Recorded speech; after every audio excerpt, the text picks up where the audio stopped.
Hey KTnCLNT here, just in response to your last video. And we're going to have these sort of correspondence things every week or so. And before I get on to your questions, I think I will start with adding one of my own. So, I always like to contribute to any conversation I'm in. Now, this is more directly because of your English background and you love all things English. And it's kind of a semantical question. Now, I've always thought it was interesting, the question between fashion and style.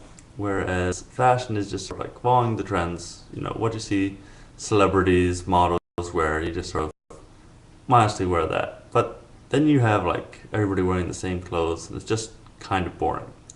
Now, what I more attribute to myself is style. Just wearing stuff that you particularly think is good. Like the layered look kind of just comes and goes, but something that I've had for my whole life. I love hoodies. I love jackets. The more stuff you have on, the better. Now, my question for you is: do you personally think that style and fashion should be different terms, or are they just interchangeable? And I'd be interested to see what that response is. Now, moving on to your questions, you talked about how your students were confused with the fictionality versus the factuality of certain events. Now, one of the examples you gave was the Titanic. Now, you said your students thought it was just an overdone movie with Leonardo DiCaprio, which is kind of disheartening. Especially here in Nova Scotia, where Titanic is such a big deal. Like, this is the second biggest Titanic location next to Belfast. We have 40 different major Titanic-related sites in the city of Halifax. And we had this huge weekend celebration for the 100th year anniversary.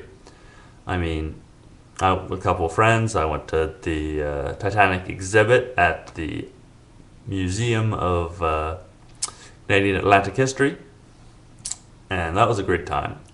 And then the day after that, I went with those same people to this kind of neat vigil thing where we all went down to the waterfront. They gave us these candles. Then we sort of marched up to Grand Parade, and there was this awesome concert with lots of great music that you might have been able to hear if you were actually on the Titanic. Without the downside of singing with the damn thing.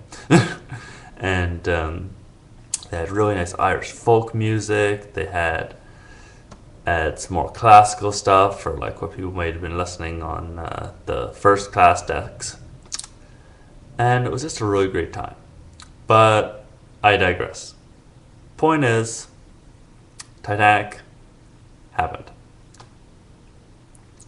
Now, moving on to your next topic, which was when you're talking about how you got your boyfriend Barry the NES for just getting a present, and talking about how that was kind of a big deal in your childhood. Now, the NES was pretty big for me too. I mean, I always remember playing like Super Mario 3 and Castlevania. Now, but another big part of my childhood was Saturday morning cartoons. And one of the shows I really remember loving as a kid was the Exo Squad.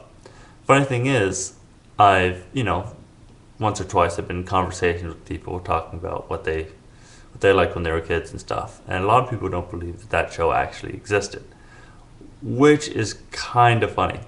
Now, I'm curious if there's any really obscure things from your childhood that isn't sort of like just the stock things that people grew up with, like, Transformers, Ninja Turtles, that sort of thing. And, it'd be interesting to see if it's something that I've heard of, or if anyone out on the internet has heard of it, and, to see what kind of obscure things you were into as a kid.